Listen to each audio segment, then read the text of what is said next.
Is this the best mobile hotspot on the market? Let's check it out.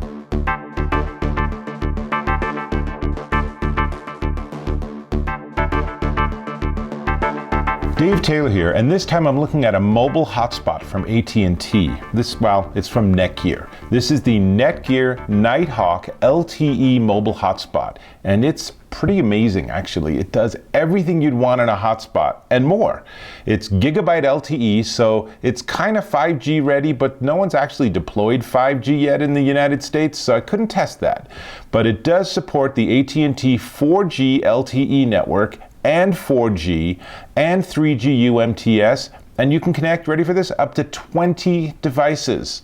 And it speaks 802.11b and G and N and AC. That's a lot going on. Now, it's pretty big for a hotspot, as you can see. So its dimensions are 4 and a bit inches square by just under an inch thick, and it's 8.5 ounces. Not super heavy, but you know what's crazy? It has a really good battery in it too. So it has a 5,000 mega amp hour battery, which gives you 20 hours of active use. But not only that, you can actually use this to charge other devices. Now, it seems like a lot of devices with big batteries have that feature now. I don't use it myself, but in a pinch, in a crisis, it could be very beneficial. Now, the interface is kind of interesting because they've put a round screen on it. Now, what's frustrating is the screen isn't actually touch sensitive, which is like the only criticism I have of this, is there's a control and power button on the top, and that's how you step through different views. Now, to manage it and to set it up, thankfully you can use an app. So it connects to an app on your Android or iPhone, and that gives you all the configuration options, which is very nice. And of course, do I need to say this? If you're going to use this as a hotspot, it has to have its own cellular plan. It has to have its own SIM card, and you need to actually have that working. So you're going to have to pay not just the price of the unit, but you're going to have to pay for some sort of service plan, or you'll have to piggyback this on your existing AT&T service plan as another device. Now, inside, it's running the Qualcomm Snapdragon X16 LTE modem CPU, which is kind of state-of-the-art right now. And on the bottom, here's a close-up, you can see it has a USB 3.0, which lets you charge other devices. It charges itself via USB-C. You can also use that for tethering, which we'll get back to in a second. And it has an Ethernet port. Now, the Ethernet port's super interesting because it's input only, so you can't actually plug in via Ethernet to another device like this handy computer. But you go to a hotel, you plug this into the Ethernet jack, and this becomes a Wi-Fi hotspot. Even if you're not going to use it cellular, even if you're just going to use the hotel network, this will let you connect 20 devices to that hotel's single IP. Now, that can be really nice when you're in places like Vegas, where they do goofy things like count how many devices you connect to your network. So you have one of these, and now you have your own mobile hotspot. And it actually has a fully functional router inside. So you can do port forwarding, you can set up DMZs, you can utilize DLNA, you can whitelist and blacklist devices so that guy in the next room over isn't borrowing your connectivity. Obviously, you can set up a password and all that sort of stuff. It's crazy featureful. But I'm not done. Believe it or not, it's also a media server. So in the battery area in the back, not only is there a battery, but there's actually, assuming I can pop it out, there is space for a micro SD card somewhere in here. And so you can actually put in a micro SD card, or you can actually plug in a flash drive via the USB connection, and you can use this as a media server, even wirelessly. This is insanely powerful, and there's so much versatility to this that I just find it a really pretty amazing device for this category. Now, let's see, what else can I tell you?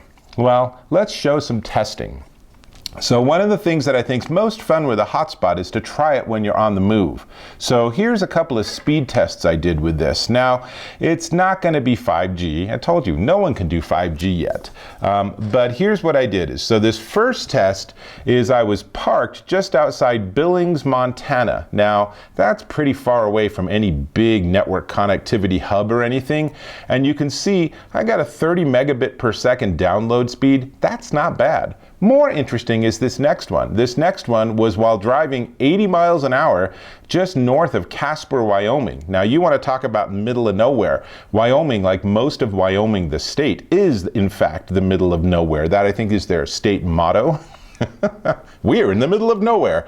Maybe not. Maybe that's not their state motto. But you can see 80 miles an hour driving along using this hotspot, and we were getting a pretty decent 28 megabits per second. That's good enough that we were watching Netflix. I, as the driver, was not watching Netflix, just to be clear, but my passenger was able to actually bring up Netflix at good resolution on the computer using this as the hotspot.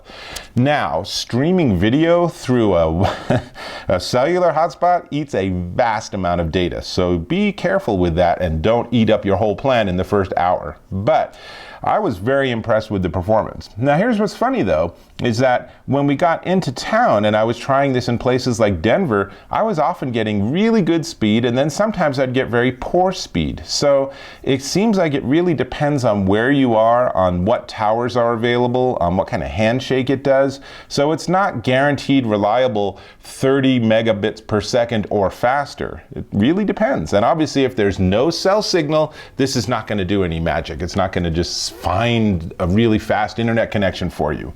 But all in all, we tested this extensively and I'm very impressed. I'm impressed with its features as a media server, as a Wi-Fi hotspot, and most especially as a 4G LTE / 5G hotspot. This is absolutely one of the very best mobile hotspots that you can buy on the market right now. So really good job, NetGear, and nice job, AT&T, plugging this thing into your network. Now, having said all of that, the only thing left to talk about is the price, and the price is not actually too bad. I'm just turning it back on so we can get the screen to come on. There we go. So for the price, actually, before we get there, can I ask that you subscribe to my channel? I appreciate that. Cool. Now, in terms of the price, this is the NetGear Nighthawk LTE mobile hotspot, and it will run you $199.99 at AT&T.com plus your plan, or if you sign up for a 2-year contract, you can get it to $10 a month plus the contract fee. So depends on how you want to pay for it. You can sort of do the math yourself and figure out which one's going to be more cost efficient. But if you're looking for a great hotspot with a lot of versatility, this is really, really an impressive device. So props to you, NetGear and AT&T. This is Dave Taylor. I think I'm going to go back online, and I'll catch you in my next video.